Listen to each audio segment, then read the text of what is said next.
Hi, I'm Warrick from Harder Steenbeck, and if you're thinking about picking up one of our new Infinity 2024s, or you've already got one, then this video is for you.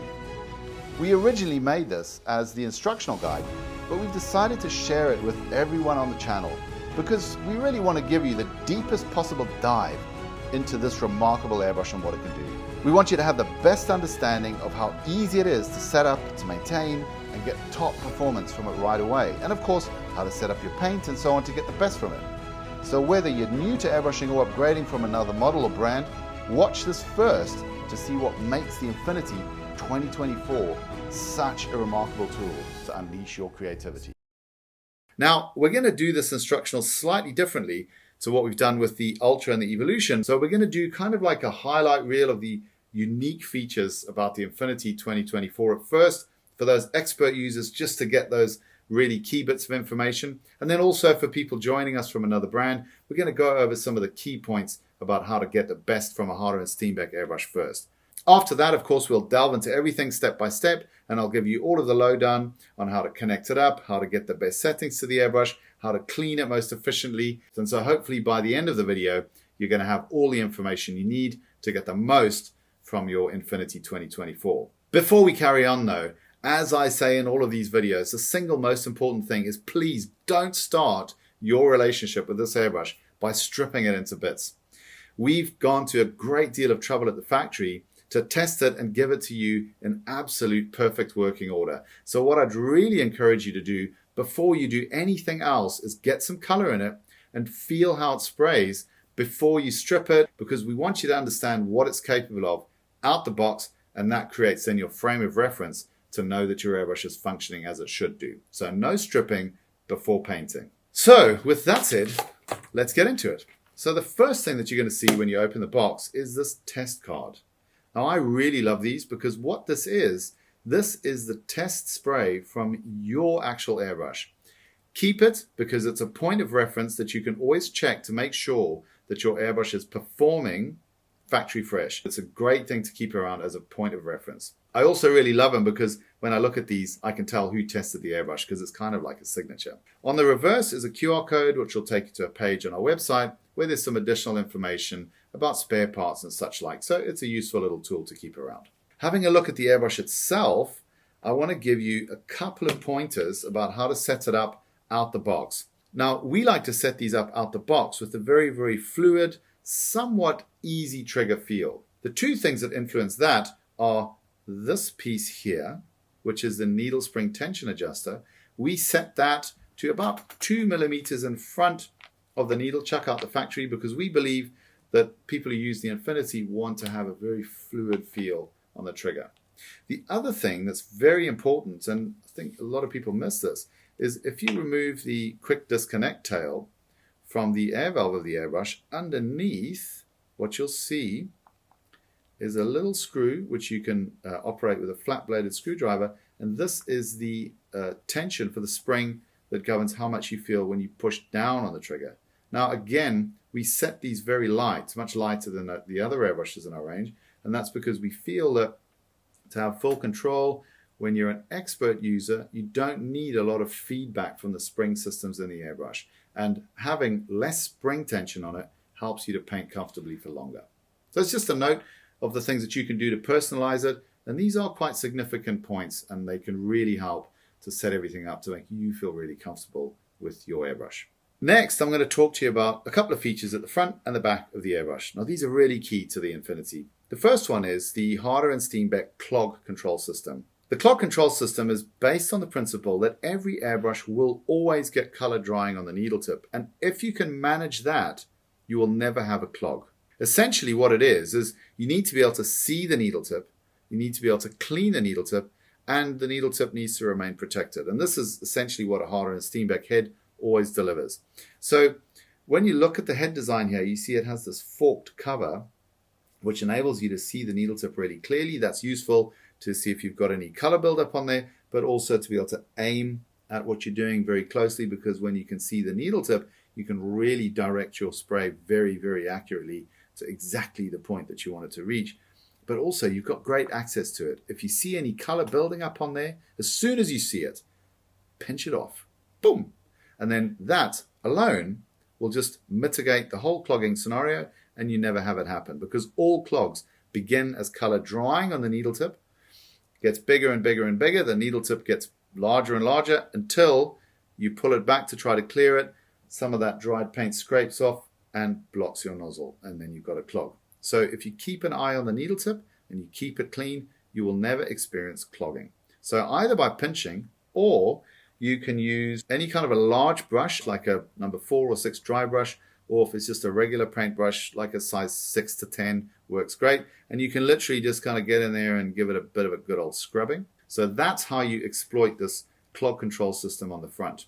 Now at the rear of the airbrush, you've got our quick fix memory system. When you use a needle stopping system, which is there to control how far back you can pull the trigger, the problem with all of them is that one of the ways also that you can mitigate against color drying on the tip of the needle is by pointing the airbrush away from your work and giving it a quick full pull on the trigger. What that does is it puts a load of very wet paint quickly over the needle and cleans it. Now you can't do that if you've got your needle stopper screwed in. What the quick fix system does, you press it in, you set it to the setting that you want to have. So let's say we want a very small trigger opening. You can do that detail work and enjoy that tiny setting. And when you want to give it a quick blow through, you just pull it out to disengage that. You've got your full trigger travel back, and then push the button back in, and it takes you precisely back to that same setting. So it's like a memory system for your needle setting, which is pretty cool. The next thing I want to tell you about is the Harder Steenbeck nozzle system. Now we use a clamp-in nozzle system, and the reason why we do that is because it makes stripping and cleaning and maintenance so much easier than a screw-in nozzle system. On the back of the nozzle, you'll see there's a little white PTFE washer. This is what seals between the nozzle and the body of the airbrush, and it's necessary for the seal to be good in order for the airbrush to function perfectly. If it isn't sealing perfectly, you'll see some bubbles popping up in the cup of the airbrush. The solution for this is super simple. You simply remove the end piece of the airbrush, loosen your needle chuck, pull the needle back just a touch, like 2 or 3 millimeters is more than enough, and then you just tighten up the head. That will solve that problem. You reset your needle, tighten up the chuck, put the handle back on, and you're ready to go. The last thing that I want to cover in this first part of the instructional is how to lubricate the airbrush. Now, here at H&S, we've taken a little bit of a different approach to this in the sense that all bearing parts have got little lubricant reservoirs machined into them. What this means is that you can pop a bit of lubricant in there and it'll gradually release itself into the airbrush as it's needed, and you don't have to do it very often because of these reservoirs. The 2 points that are most useful to pay attention to on the Infinity and on the others as well is if you look on the vertical part of the trigger stem, you'll see there's a little teardrop indentation machined in there. You just want to put a drop of lubricant into that every couple of weeks or so. And then if you look in the back of the trigger slot or through the holes in the middle piece, you'll notice that the needle guide that you can see moving around when I do this has these rifling grooves machined into it. These are also there to act as lubricant reservoirs every couple of weeks. Put a couple of drops in there. Don't over lubricate the airbrush because it compromises the feel, makes it feel kind of gummy. You just want a very little amount in there. It comes factory lube, so it's not something that you need to worry about doing right now. So use it first, understand the feel, and then you've got a frame of reference to come back to later on. Don't use a mineral oil. Don't use anything silicone-based because it will ruin your paint finish. For us, the best product out there is Iwata Super Lube. You'll buy 1 bottle of that stuff and it'll last you a lifetime. Next, we're going to dive into the box, what's in there, how to use it, and how to get it set up for painting. This example here is a solo setup. If you've bought the 2-in-1, additionally, you would have the other head system in 0.44 and the 4 ml larger cup. Going through these piece by piece, first of all, here you've got the small tool, which is used to remove the middle piece of the airbrush if you ever need to do that. It's quite rare that you ever need to do that, so don't feel that you have to when you strip and clean the airbrush. Secondly, we've got the various cups. Now, the 2 ml historically has been a really good compromise for detail work and not so detail work. But particularly for detail work, if you want to work finer and you want to be able to have a more uninterrupted view of your work, this mini cup is great. It still has this rounded rim, that gives it a really good non-splash characteristic if you're moving the airbrush around a little bit. Conversely, if you've got the 2-in-1, of course, you've then got the option to put a slightly larger cup system on there, which is what we call a 4 ml. It's not quite as big as the 5 that comes with the Evolution. That will also fit, but quite truthfully, I can't imagine that you'd ever need anything bigger than this on the Infinity. The other piece that you've got in here is the sketching cap. And basically what this is it's just an even more open front end guard that enables you to get really, really close and have an uninterrupted view of the needle tip while you're painting. You can orient it to the side if you really want to have it out of your view, or the top or the bottom, whichever one you want. But it's very flexible and very adaptable to whatever kind of detail work you're trying to accomplish. Now we're going to take a look at how to get your airbrush connected up to your air hose. Now, all Harder Steenbeck airbrushes come with a quick disconnect tail supplied. If you're going to use a hose which has got a quick disconnect system on it, that's perfect. You just clip the airbrush straight into the hose and you're ready to go. If you're not using a hose with a quick disconnect system on it, such as this end here, that's no problem. All you need to do is just unscrew this from your airbrush, put your airbrush into the hose end, and screw the hose on until it seals.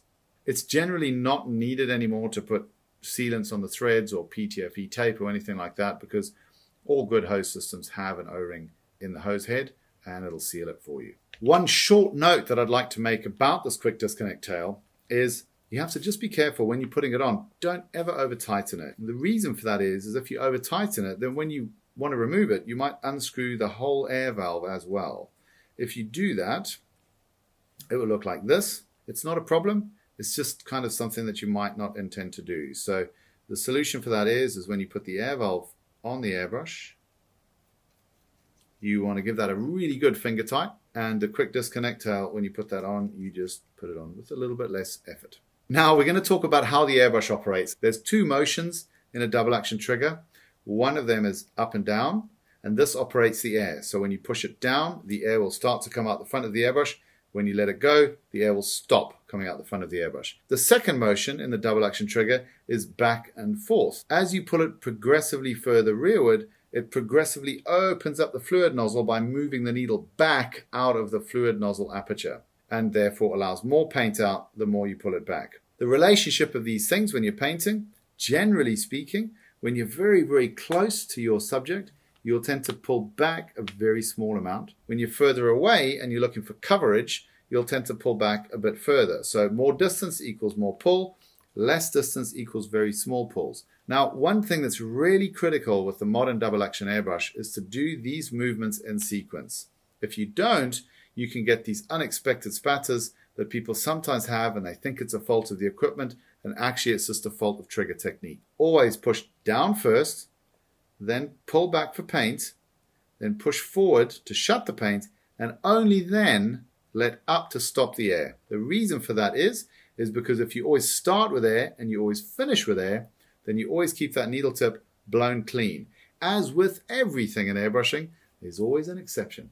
And that exception is if you want to make spatters, and coarse spatters that would be, this is a really effective way to do it. So how you can do that is you can flick the trigger a couple of times, which will load that needle tip up with some droplets of paint, and then push down, pop, and it'll blow it off, and you'll have a lovely random, quite heavy spatter effect on your model or your art piece. Okay, so now we've got to the part where we're going to start putting some paint in the airbrush. So I hope that you've heeded my warning at the start of the video and none of you have stripped your airbrush up until now. The reason for that, again, is because we really want you to experience the airbrush spraying as it left the factory to create your frame of reference to understand your airbrush well in the future. A couple of things just to note of some extra bits and pieces I've got on the table now. A bit of artist paper. It's just any kind of artist paper from an art shop. Over here, you see something which is probably one of the best inventions that we've seen in the airbrush business in the last 50 years, called a spray out pot. Why are they so amazing? The reason is because when you're working with the airbrush, 90% of the airborne particulates that you're going to create that you could breathe in are going to happen when you're cleaning the airbrush. And these just completely mitigate that. So I'd highly recommend that you get one. I don't like using them as a holder because when you're using them as a cleaner, you tend to get a bit of paint building up there and it just feels really wrong to leave your airbrush sat with its nose in that all the time. Can't be good. So I highly recommend having a separate holder that you use to put your airbrush in when you're not using it. Having a holder is super, super, super important because you can leave paint in the airbrush while you pick something up and put it down. You really don't want to be balancing it anywhere, running the risk that it falls over and spills paint everywhere. This is just one of those things that makes life so much more easy if you have it as part of your workbench gear. So with these bits and pieces now prepared, let's get into painting. Thinning and so on, I'm not going to talk about in great detail because many of you have probably got a lot of experience in this regard anyway. So I'm just going to give you the golden rules as Harder and Steenbeck sees them. First one is always use the same paint thinner as the brand of paint that you're working with. This is just like a precaution to make sure that you don't set off any paint reactions that could either ruin your work or cause something to get really clogged up in the airbrush. We're going to be using a bit of Vallejo Game Air today. And generally speaking with Harder and Steenbeck stuff, if you want a rule of thumb, don't ever paint anything thicker than 1:1. So whatever paint you're using, start out with a 1:1 thinning ratio and go up from there. So it's always better to put paint down in lighter, thinner coats than it is to try to get opacity in one pass. Now we're going to get some color in the airbrush. So what we're going to do is we're going to drop a bit of game color ink into the bottom of this lid here and just see how it behaves when we dip something into it and see how the drip comes off. So we want to load that up with paint. We want to look at how that's going to drip. Now, if I bring this vertical, you're going to see that the drip forms, and when it breaks, there's no elasticity on that drip. Now that's the key. You don't want that drip to stretch and drop off. If it does that, the paint is going to be too thick to airbrush. I'm going to leave this in here, and we're going to do the same thing with a little bit of their brush paint. So a similar color. This is the Game Color Bloody Red. Give it a bit of a shake. And what you're going to notice right away is, of course, we know that this color is going to be thicker. But when we look to see how it's going to drip, it's going to be a massive difference. So we'll get the end of that paintbrush nicely covered in paint, and lift it out, and you can see right away this drip has got a huge amount of elasticity to it. Okay, it really pulls out long before it falls off and breaks. That elasticity in the drip is what you don't want in an airbrush preparation. Now, even with a brush paint, we can modify that and change it so it's going to work in the airbrush. So if we get some Vallejo airbrush thinner, with the regular paints, you're going to have to put in a little bit more than 1:1. So I'm going to say closer to 2:1 to get the property that we want. We give it a bit of a mix here.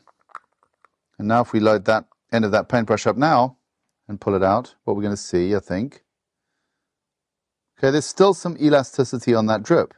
So we're going to need to put a little bit more thinner in to get this to be an optimal airbrush formulation. So let's give that a good mix again. Let's take another look at how that drip forms. So we'll load that end up really nicely with some paint. And let's take a look at that drip. Okay, so now we're looking at it from here, and that didn't really extend before it just broke off and fell. So I'm going to say that this is now an acceptable formulation for the airbrush. First thing I just want to briefly say is our lid system does not screw on.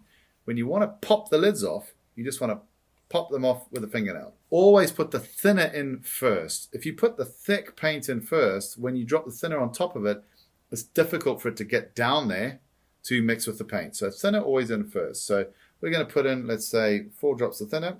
1, 2, 3, 4. The paint, obviously pre-shaken. And then when you come to put that in, just drop it in on top of the thinner.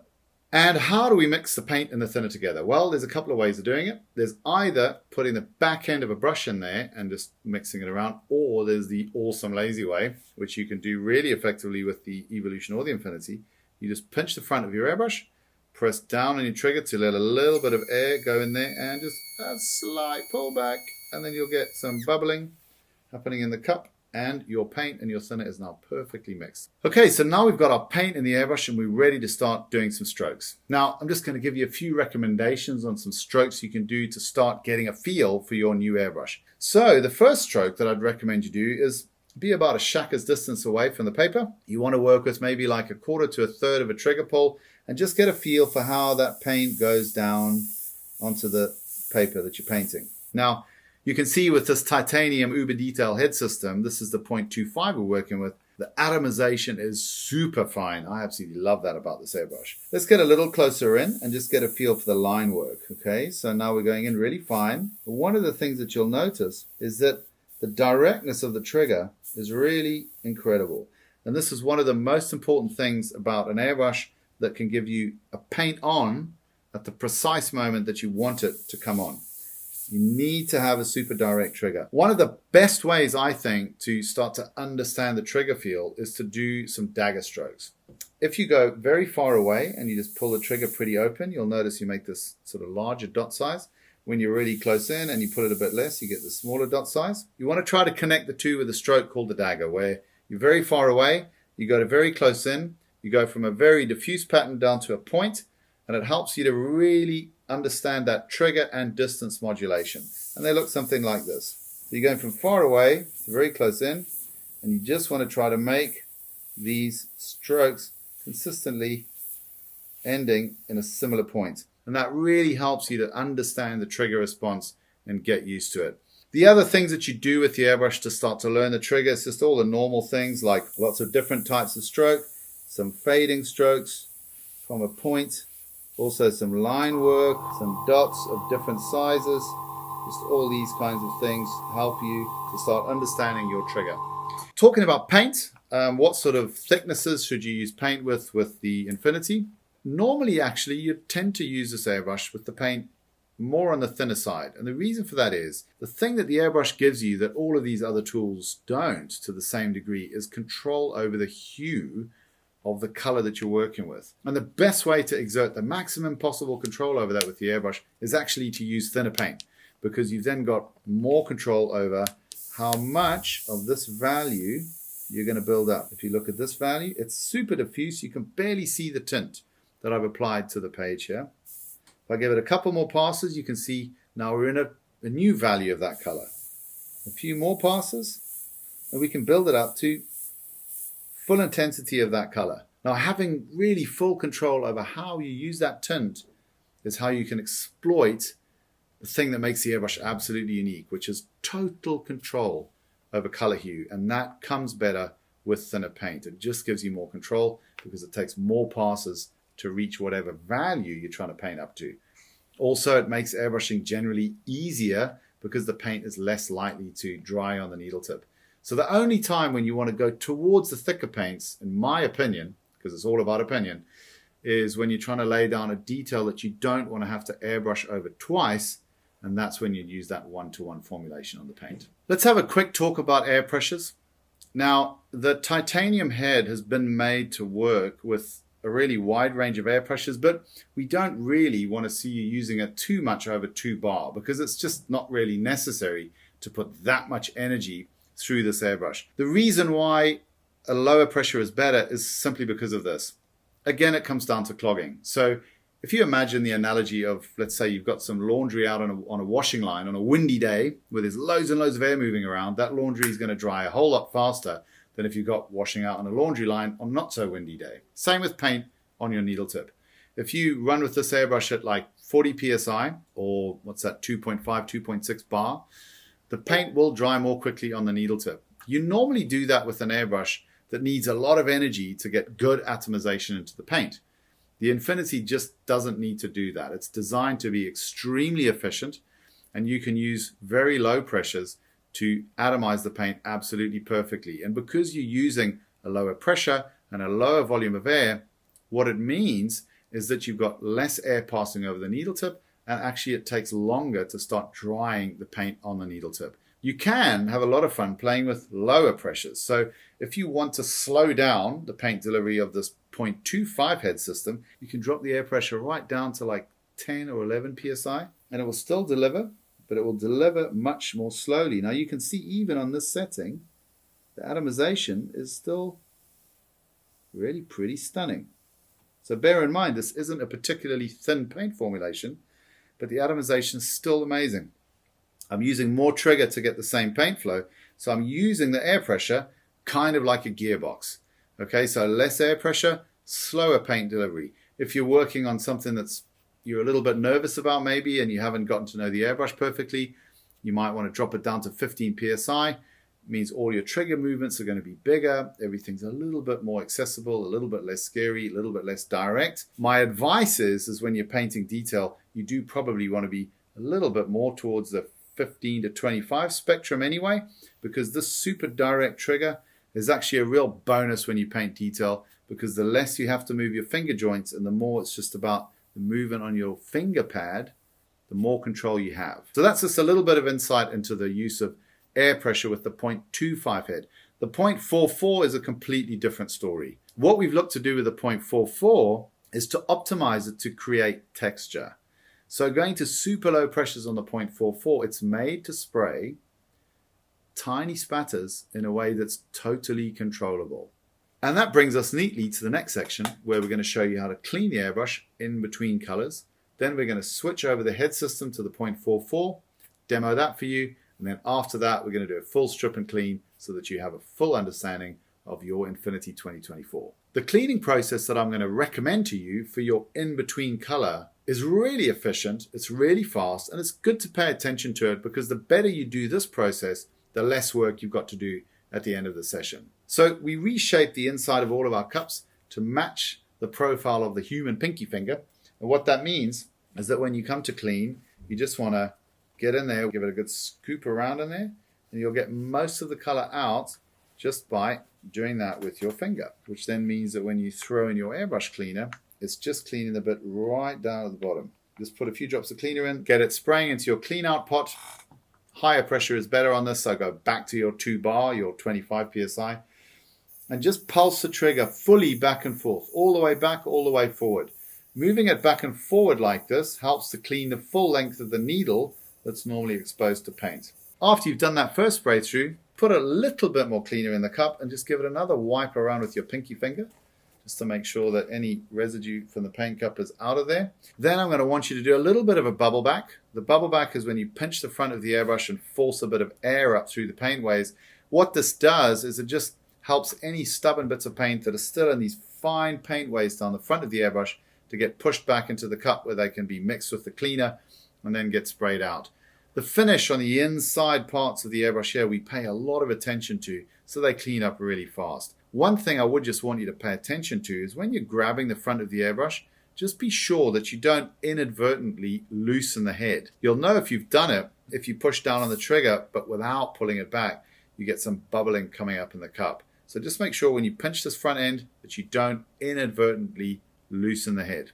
If you do, just tighten it up like I showed you at the start of the video. So now we're going to pinch that front end, press down and pull back a little bit, do that bubble back, and you can see there's a little bit of color that's come up as a result of that bubble back. So we're just going to spray that out now. Because of the fact that we're going to be changing head, I'm just going to give it one more spray through just to make sure that everything is super spick and span. And once that's the case, that is enough to now take that head off and get working with the 0.44. How do we do that? So the first step is that we take the end piece off the airbrush. Second step is you loosen your needle chuck a little bit and pull that needle all the way out. Now some folks like to take the needle out from the front, other people like to take it out from the back. What I would say is if you prefer to put the needle in from the back, we've redesigned these needle chucks to have this very long length with a special taper in it. That means you can't catch the tip of the needle when you're putting it in from the back. So it's really, really useful. And the dangers that there were about putting the airbrush in from this side as opposed to from the front are pretty much eradicated with this needle chuck design. Once the needle's out, you can then just remove your head system by just unscrewing it from the front end. And that is one of the beauties of the Harder Steenbeck head system. Your whole head, including your nozzle, is now off. Let's put that to one side and get into our 0.44 head system. What is this useful for? Will do everything that you'd expect a 0.44 sized head to do, in the sense that if you want to run bigger areas, you want to run heavier paints, you want to run metallics, you want to throw a primer down, it'll do all of that, no problem. The party trick that it keeps up its sleeve is that when you run it down to very low pressures, it's got this amazing ability to create very fine texture. And I don't mean like spatter texture, right? That's different. This kind of texture is what you might want to use to build up a really realistic skin tone, or to put a granite effect on a tiny little rock. So it's a much more subtle effect, but it's kind of something new that I don't think has been available before. So the head just drops out of here. Comes with another needle cap on there, so you get 2 of those obviously. And then you'll notice if you compare these 2 nozzles side by side, the airways are completely different. You've got 5 airways on the 0.25, these slots that are cut into the nozzle, and only 3 on the 0.44. I won't bore you with the technical details of why, but just suffice to say that aerodynamically the concepts are quite different. The way that you identify the sizes is if you look on the 0.44, you'll see there's 4 lines scribed into it that go around the circumference of the barrel. And on the 0.25, you'll see there's 2 lines scribed on there. Just on the sizing again, by the way, on the air caps, again, you'll see here, there's 4 lines scribed on there to denote the 0.44. And on the 0.25, you'll see 2 lines scribed on it. So it's very important that you don't mix those up, because one will not work with the other. To get it on the airbrush, you simply just put it in and screw it on. But remember, you want to compress that Teflon nozzle seal, so give it a good finger tight to make sure that it's nipped up. Taking the needle out of the tube that it comes supplied in, it's just a case of tipping it out, but make sure that you tip it into your hands so that you don't damage the tip. Personally, I prefer to put the needle in from this side, and you just guide that in, push it all the way home. The way that I seat them is you just push it in with a fingertip. Once it's in, spin it a bit just to seat it, and then tighten up the needle chuck. And that is how to change your head system. Really, really simple. So let's contrast how this head lays paint down. The first point that I'd like to draw your attention to with this 0.44 nozzle and head system is that it drops paint down dramatically faster than the 0.25.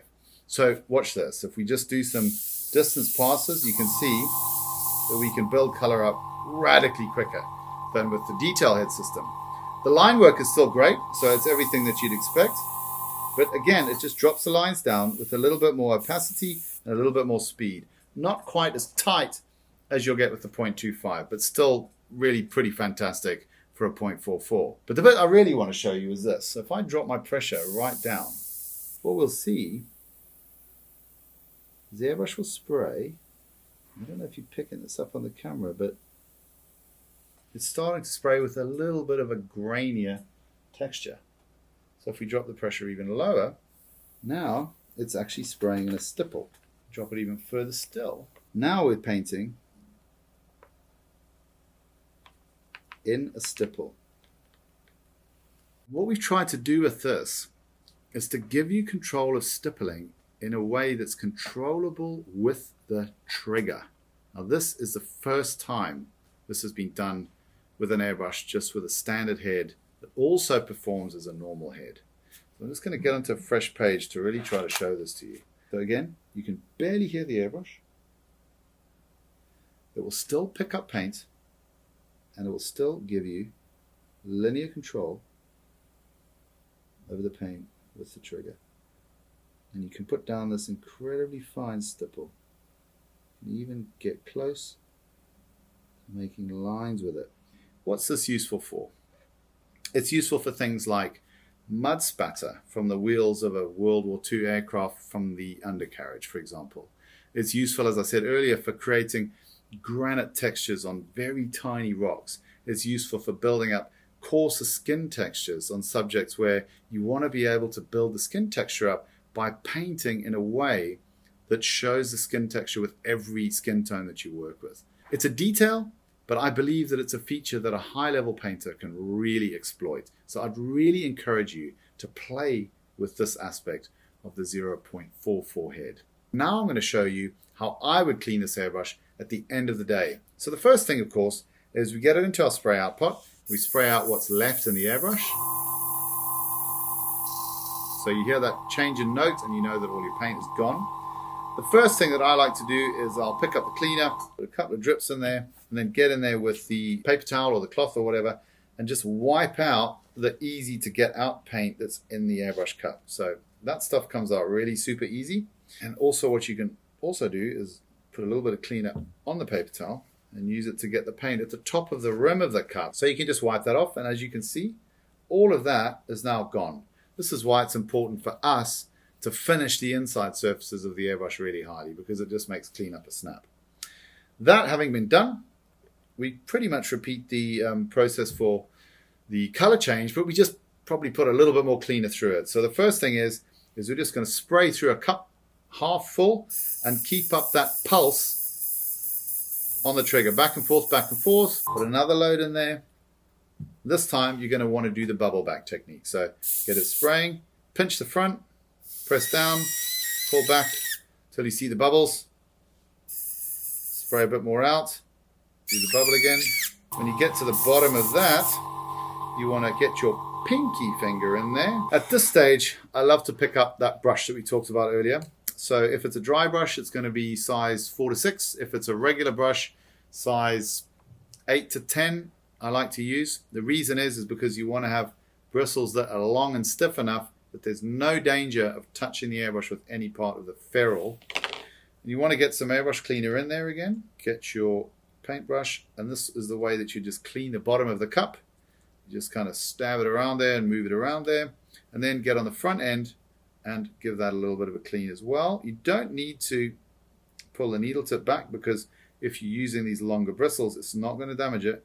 And what you just want to do there is make sure that everything around that front end is good and nice and clean. That having been done, you can now put it back in your clean out pot, spray that through. Never going to do it any harm to give it a little bit more of a bubble back again. The last step I'd encourage you to do at the end of the day is to remove the needle, okay, and just wipe it like this over the crook of your hand, because you always retain a tiny little bit of color on the needle, and just wiping that tiny bit of color off just means that the next time you come to use your airbrush, the needle's not going to bind at all. Now, I know a lot of people are going to be saying that you should strip the airbrush fully at the end of the session and so on. Honestly, if you talk to any professional painter, you'll find that almost none of them will do that. It's just not necessary when you're using a good quality airbrush to fully strip and do the so-called deep cleaning operation. The reason for this is because the surfaces inside the airbrush are really smooth and really shiny. And the purpose of that is to shed paint and clean up really, really fast. To strip the airbrush and soak things and do all of these kind of steps, A, it makes it a bit of a chore, and B, you actually increase the risk of damage. So I'd encourage you to make sure that your in-between color cleaning process is, as I've shown it, fairly comprehensive, making sure that you're getting all the color out of the airbrush, and then the end of day clean can literally just be that. Okay, the final topic that I'm going to cover in this instructional is the terribly named topic of deep cleaning. Now, the reason why I've left it until last is because basically I'd be very happy if a lot of you didn't bother to watch this part. And the reason is because, as I've said in other videos, your airbrush is not a shag pile carpet. There's no need to deep clean it. It's made from metal, which is plated in chromium, and stuff wipes off of it. There's no need to soak it, shampoo it, or do any of these things to it. But if you really insist, stripping your airbrush, I'm going to show you how to do it here. First thing that you want to make sure that you have is it's great to have a work surface where stuff can't roll away from you. So just kind of consider that. There's a few products out there with rims which help to not let stuff go rolling away. You can put it onto a cloth. That's also a sensible option, but just be careful when you're doing that you don't catch needle tips and things like that, because you don't want to bend them. So the first little thing that you might need is to go back inside your airbrush case and take out this little tiny tool. You generally don't need to remove the middle piece of the airbrush for any reason at all, but I'm going to show you how to do it just because you can. So the first thing that you always do when you're wanting to do open heart surgery on your airbrush is you want to take out the pieces that are most fragile and get them set to one side. So the first piece that you want to do that with is, of course, the needle. The end piece you remove just by unscrewing it.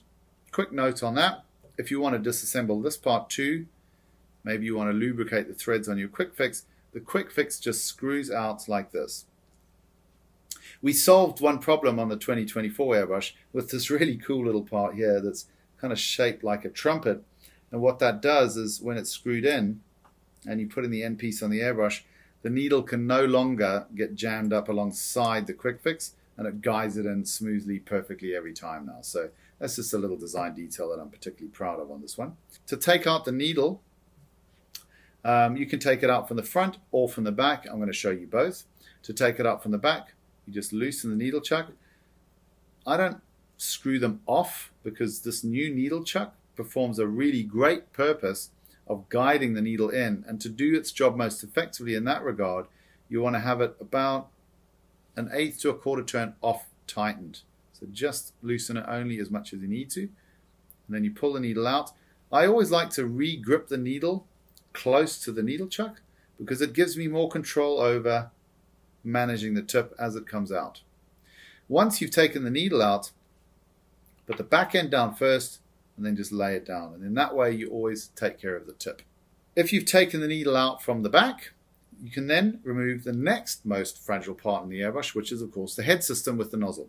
The way you do that on a Harder Steenbeck is super simple. You just unscrew the whole thing, and all three parts, the air cap, the needle cap, and the nozzle, all come off as one unit.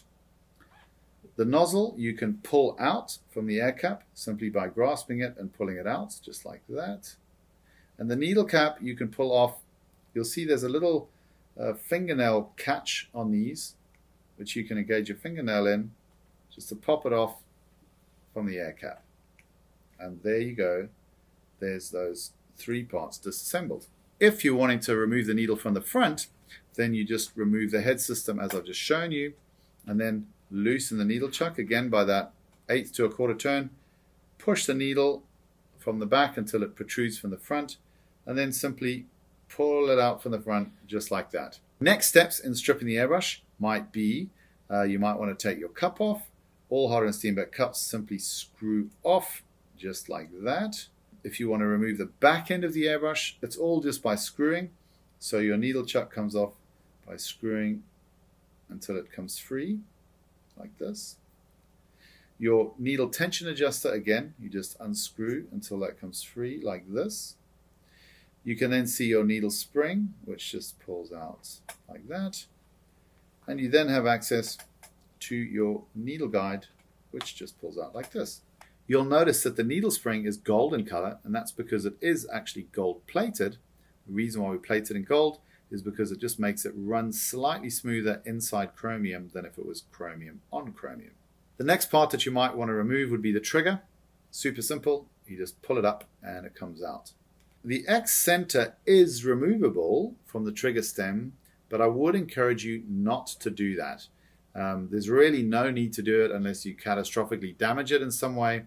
And if that happens, you've probably damaged the trigger shaft. And that's a really important interface to be super friction free, to give you the feel that you need on the airbrush. So I would encourage you to not try to remove the X center from the trigger. If you want to remove the middle piece, you do so with this tool. Personally, I don't really think that there's any good reason to do so with the Infinity. But if you do want to do it, pop that little tool in there like that, and then just crack it to take the torque off, and then it'll just screw out. Another small engineering detail that I'd like to draw your attention to is all of our thread starts. We put this little cylinder in front of it here with no thread on it. The purpose of that is just to help you align that when you come to screw it back together, and it just helps to mitigate the possibilities of you cross-threading that part when you put it in. When you put the middle piece back in, put it in, do it up, or once it's gone home, put the little tool in there and just give it ever such a slight nip. It's like 10 or 15 degrees at the most, just a bit. The next part that we're going to talk about, of course, is the air valve, and it's the only part left on the airbrush right now. To remove the quick disconnect tail, you simply unscrew that. To remove the air valve complete, you simply unscrew that. Now, if you've been a very bad artist and you've let your airbrush get paint dried in it, please realize that you don't ever need to soak this part, the air valve, okay, because it's only ever taking air. It's very, very, very unlikely that you ever need to strip this. The parts inside it are pretty small. If you do need to strip it, go ahead, do it. It's this little nut underneath here that you just unscrew and everything will fall out. You'll find in there a plunger, a small O-ring and a spring, and then there's another small white O-ring that goes on the top here. There's really no need to have to strip this part for cleaning. As far as lubrication for the air valve, I don't recommend it, because if you put lube in the air valve, it's going to blow out the front of your airbrush and you run the risk of damaging your paint surfaces.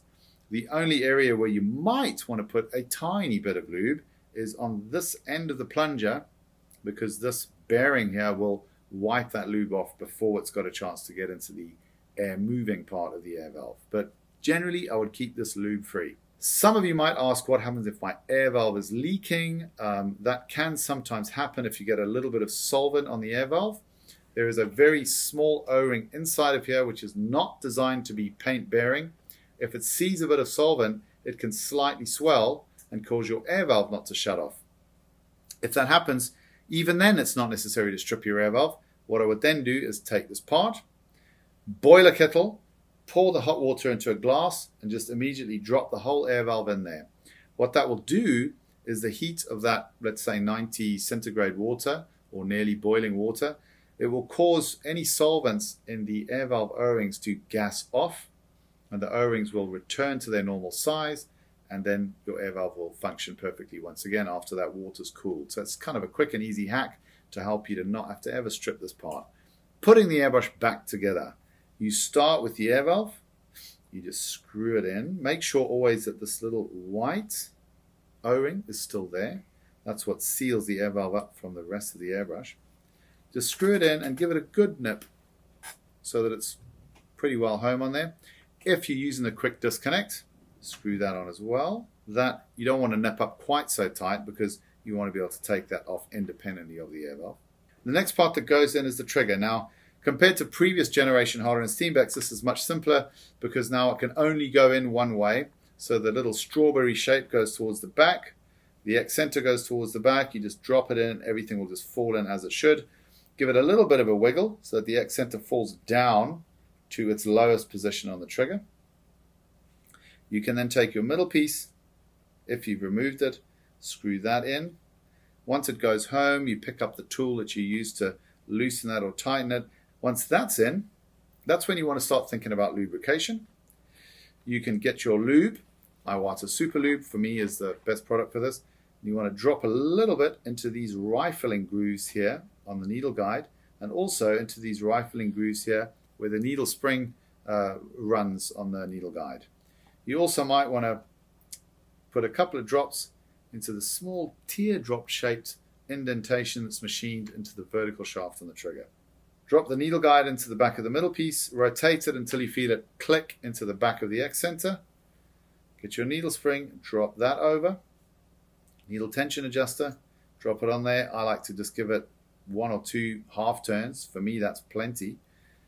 And then you get your needle chuck, screw that on until it goes home, and then back it off an 1/8 to 1/4 turn. At this point, you can check that your trigger is operating correctly, up and down on the air valve, back and forth, and you'll see the needle guide moving. All is good with that. Now is when you might want to put your cup back on, whichever one you prefer to use. In this case, I'm going to put the 2 ml back on. And then you want to get your head system back on. Now, how to do that? I would always put the needle cap back onto the air cap before you drop the nozzle in, because it just protects the nozzle mouth from impacting anything when you drop it in. And then your nozzle basically just drops home into here. Now obviously this is a titanium head system, so it's pretty robust, but even so, one of the reasons that we like titanium for the Infinity is because of the fact that it's stronger, we can make the nozzle walls thinner, and that's a really big performance differentiator for airbrushes. So of course it's still a part that you want to take some care with. That being done, your head system just screws on. And in terms of how tight this ought to be, you want to put a little bit of effort into that, just so that it's a good nip up, because that seal of the Teflon seal on the back of the nozzle to the airbrush body is critical.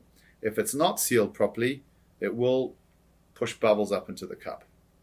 That all having been done, when I put a needle back in, I like to rest the needle chuck on this finger here so that I've got like a bed that I can put the needle onto. I always connect my hands This is a really good way to avoid missing the aperture the needle's got to go into, and then just feed it in. The needle chuck makes that really easy with this new tapered design that we have. Go to the end, a couple of spins to seat it, do up the needle chuck, put the end piece back on, and we're done. And that brings us to the end of the instructions for the Infinity 2024 CR Plus. It just remains for me to say thank you very much once again for purchasing one of our products, and do take a look around the rest of the channel for hints and tips on how to get the most out of airbrushing. And we can't wait to see what you create with this airbrush. Thanks so much.